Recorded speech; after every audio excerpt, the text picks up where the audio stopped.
Hi everybody, how's it going? Today I'm going to talk about the 1983 film Videodrome. Kind of see the poster right there. Written and directed by David Cronenberg. So this was, I've talked about Scanners, which came out in 1981. And this is Cronenberg really continuing on with his body horror theme in many of his films. Whereas Scanners was more about psychic power, telekinetic power, things like that. Videodrome is really about the media and our relationship with different medias and how it's changing the nature of humanity, one might say. So, this film, and it's a 90-minute film, but it's packed. It's a very dense film. It's packed with a lot of story and a lot of pretty complicated, well, not complicated, some really provocative ideas. I think the way I would phrase it. I mean, this movie it has body horror elements, it has thriller elements, horror elements. It's a mystery ultimately, as far as what this movie's about. It stars James Woods as Max Wren, who runs a small TV channel based in Toronto. And basically this channel makes its revenue by airing provocative graphic content, whether it's violent or sexual in nature, whatever. But this is how the station runs itself. And Woods, plays his character as kind of a slightly sleazy character who he's always, he's obsessed with finding the next big thing that's going to bring ratings to the channel, whether it's super violent or whatever it happens to be. And so he's always having people come in, showing their films, which are, vaguely pornographic and things like that. And he is, but he keeps wanting more. The edgier, the better. And he's shown by a colleague this TV show called Videodrome, which he claims was pirated off of some network. Okay, and this is just a TV show with people being beaten and tortured, and that's the show. It's about as dark and grim as it gets. Well, Max is really enthralled by all this, and he really thinks it's going to be the next best thing, but he is intrigued about where it's coming from, who's making it, and that's really where the mystery of the story happens. Is it for real? At one point that becomes a question. Is this, so it's very unclear. So that's really the plot driver of the movie, of Max Wren trying to discover the mystery of Videodrome, and as he begins to unravel, as he is trying to figure out just what on earth is going on. And I will be getting into some spoilers of the movie if you've never seen Videodrome, so just a heads up there. And I should talk about some of the influences on this film. Now, I had read Cronenberg had done a TV show in the 70s. I forget the title of the show, but it was about a similar theme of Videodrome, where it was about TV channels and how far they will go for ratings and things like that. Yeah, I can try to find the name of that show here.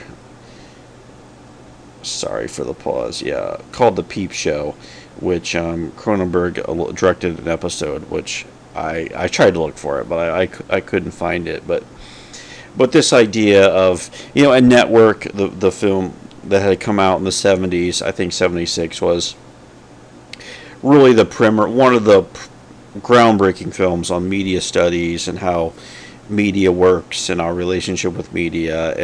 And you could look at Videodrome as really like the next phase of that, where it's connected with network. I should talk about Marshall McLuhan, the Canadian media theorist, who was very influential on this movie, and it is worth talking about. Now, there's a character in the film who is based on Marshall McLuhan, the character of Dr. Brian Oblivion, who is this media prophet who only appears on TV screens, but he is a figure that the media often seeks out to explain how media is changing this. But so he's sort of like a sit-in for Marshall McLuhan, and not to get too much into McLuhan, but his ideas were about how media and technology, it's all an extension of the human body. Like the foot to the automobile, like the automobile is like an extension of the foot, okay, and TV is an extension of the eye, basically, of our mind. So if we think about technology in those terms, where it's all an extension of our body, okay, I mean, we can see this today with phones, obviously. I mean, everyone is attached to their phone, has it with them at all times, using it obsessively, where really, and if you take someone's phone away from them, it is like taking a body part away from them. So like I said, we're in the media environment of the early 1980s, which we're still in this analog TV environment, and of course 40 years have passed and so much has changed. But I think some of what McLuhan and this movie is going for has proved to be prophetic through time. So McLuhan, very interesting ideas, and there's a lot online you can read about McLuhan. There's probably an interview he did with Playboy, I think in the 60s, which he really explains his theories. It might be available online. I have it in book form somewhere. And I also have McLuhan's book, The Medium is the Massage, okay? Of course, he was famous for the medium is the message, is probably the one quote everyone knows from McLuhan. But this book was, and this was a joke, it was a misprint, and they decided to leave it there as a joke. But this book is also, I think, a really interesting way to get familiar with McLuhan's ideas. Like, there's a lot of pictures, and you can see, give you an example of the book where breaking all these theories down about our relationship with media and tying it into issues with history. It's kind of like very much of the 1960s. A lot of the references in here, like Bob Dylan is referenced and things like that. But for a starting point on McLuhan, this is probably the book. And I mean, interviews with him can be found on YouTube as well. And he also wrote about education a lot. And actually, McLuhan really, as a teacher, influenced me a lot as far as his ideas about teaching and how teachers really need to really completely rethink the way we approach education in a more digital world, which we're in. So, that's kind of not to get sidetracked, but yeah, very, very interesting. And so the idea of technology being an extension of the body is really what Cronenberg really goes for that in this film, as far as showing how that can go. And there's a scene with the Dr. Oblivion character where he's talking about like in the future, like we'll be living on screens and everyone will have their own little names. And so what he's saying in that little scene is like I said, there's a lot there I think one would find interesting. But yeah, McLuhan's fascinating. But so one of the ideas Videodrome gets into is the effect of media, how it affects our behavior. Like if you're watching extreme material, like concerns about extreme violence or whatever the graphic nature of the video is, does it affect the way we interact with the world? And clearly the movie is saying yes, it does. Like as James Woods is witnessing this bleak stuff on Videodrome, he gets more and more enthralled with it, and he starts to change as a person.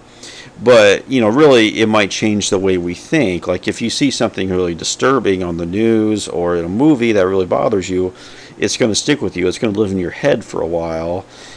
In the movie, it takes it a step further, where your body actually starts to change, and things like that, and the idea of a TV signal or some signal being so powerful, or it can actually affect your brain and cause hallucinations. And that's another big part of the film as well, is reality versus hallucinations, and that's in there as well. I mean, there's been a lot written on, like I said, since then, on all of this, but like the idea, like one example is like there's a book called "Is Google Making Us Stupid?" That the fact that we're able to look up stuff so much easier now than we were in the pre Google time. Is it weakening our brains? What is it doing to our brains when so much information, so much is available at our fingertips? Where is it making us lazier thinkers? Is it hurting critical thinking skills? Things like that. So there's a lot on this as far as how media affects the way we think. Okay, but like I said, Videodrome really takes it a step further. Okay, and one can't deny, I mean, extreme imagery in media, I think, does have a real impact on the world, and the way we see the world, and even the way we interact with people. It does have that effect. Of course, the movie doesn't look at the flip side of it, though. Like, if you're watching like positive media a lot, like if you're watching like a lot of Mr. Rogers, does it make you a nicer person? Does it change the way you interact with the world? But Cronenberg in this movie is more concerned with the more grimmer side of all these questions. So yeah, the whole idea of changing our brains, and how media is altering the way we perceive and look at the world. It's a fascinating question, definitely, to think about. There's also, I think, this dates the movie a little bit, but not really, though. Like, there is this Cold War aspect of the film where, as Max continues his investigation, he learns that Videodrome is not made by a bunch of weirdos in their basement somewhere. There's actually some very powerful institutions behind this, whether they're multinational corporations or governments or all of it kind of thrown together, that this is actually some sort of massive mind experiment about to happen. So, like the one company he starts to investigate, and he learns that they're known for producing cheap eyeglasses for poor countries. Okay, but they're also innovators with like missile guidance and weapon systems and everything. So that's such a Cold War conceit there, that you have these companies who,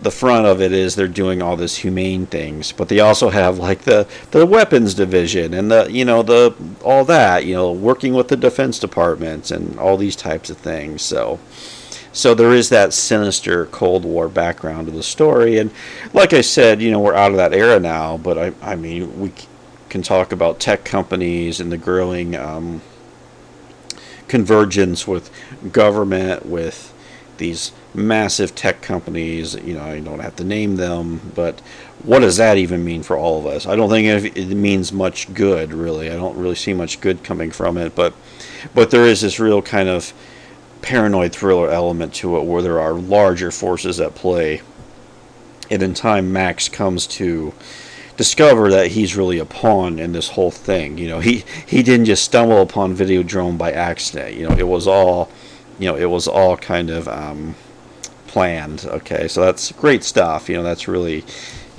brings a lot of a suspense and a real sinister edge to the story. But yeah, and I think, and as he goes deeper into this, and he's watching these Videodrome stories, his sense of reality starts to become shaken, where he's having terrifying hallucinations, where he's engaged in violent acts, or the famous scenes, the great effects, the Rick Baker effects, where his body actually starts to change. There's an opening in his stomach that, highly symbolic here of, the idea of like the body merging with technology somehow, where as he's hallucinating, he sees like the television start to breathe, or even the videotapes seem to pulsate, and all these like inorganic objects, and Cronenberg makes them all alive and sinister, where they're becoming more organic. Meanwhile, Max is becoming more inorganic. He's starting to lose his humanity, and he's becoming more like a machine. So there is, and then the film's really effective as far as how it does that. And on top of that, all the Freudian, and sexual symbolism on top of all that. So it's really effective, the way Cronenberg does all that in the film. And the fact and I think as Max's sense of reality starts to unravel, I think as we're watching the movie, at least me this time, we're starting to wonder, is what I'm seeing real? The movie does a great job of that, of really making us question the reality of the movie. Many films have done that, but Videodrome's really effective at making us question the reality of everything, of what's going on, where we really don't know. And that's approaching madness, right? When we can no longer tell the difference between what's real and what's not real. Are my eyes lying to me or not? It does a great job of the unraveling of Max as this story goes along. And of course, as we get deeper in the story, the body or horror element to it is that our bodies will start to change as we become more adaptable to technology. And what does that mean? Like, is this like the next step in evolution, where humanity will become something else? Okay, it will become more inorganic, more technological, and the whole idea of humanity starts to unravel itself at the end. Long live the new flesh, as they say in the film. So that idea is another really provocative one that the movie gets into, as far as how how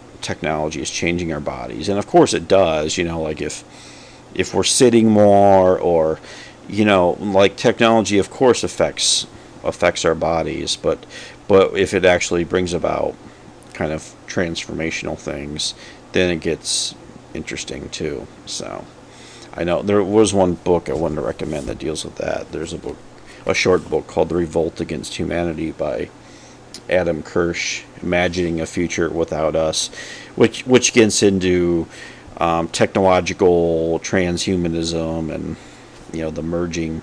It's a book. A lot of books can go along with Videodrome, but it's very much in that vein of a speculation of what that world would look like, and things like that. So so it's a good film. I mean, it makes us think of how images affect us and how it changes us as well, and the film does a lot of interesting work. And then there's just also some little things in the film where Max visits this homeless shelter, which is called, where they do cathode therapy, where this was started by the Dr. Oblivion, where homeless or destitute people will go and watch TV for 24 hours straight as a cure. So that's interesting too. Like if we don't, like, in the world has come to a point where if we don't have access to media, can we even relate to anybody anywhere, where we feel so locked out of reality of what's really happening in the world. So back to the idea of how media affects our sense of reality and things like that. So like the transformational stuff, the effect, it's a very simple effect where at one point Max's hand turns into this reptilian hand, and we're like, is this really happening? Is it not happening? And he has a gun kind of like attached to his hand, so it's like, it's like the gun is not separate, it's part of his body, it's actually part of him. So another example of how the film really hits that idea of how the body and technology is changing us, and like I look around today, and I know this is old hat, but like with the phones and everyone on phones, and you do wonder in the future if people be like, wow, they actually carried around phones in those days. Now you just have them like a chip put in your brain or something at birth, and you can have access to the web, all the information. You just have to think it, and it will all be there. So like once again, the idea of possibilities of augmenting the human brain to its fullest capacity. I don't know how I feel about any of that, and I think, like a lot of people, I'm ambivalent about technological change, and of course we can see all the good things that it can do, but we can also see all the very negative effects, and the sense that time is starting to get away from us, that things are changing so fast socially, where unless you're really, really locked into these issues, you start to feel lost, like the people in Videodrome who have to go to a media therapy or cathode therapy to try to understand, so you can feel wired in.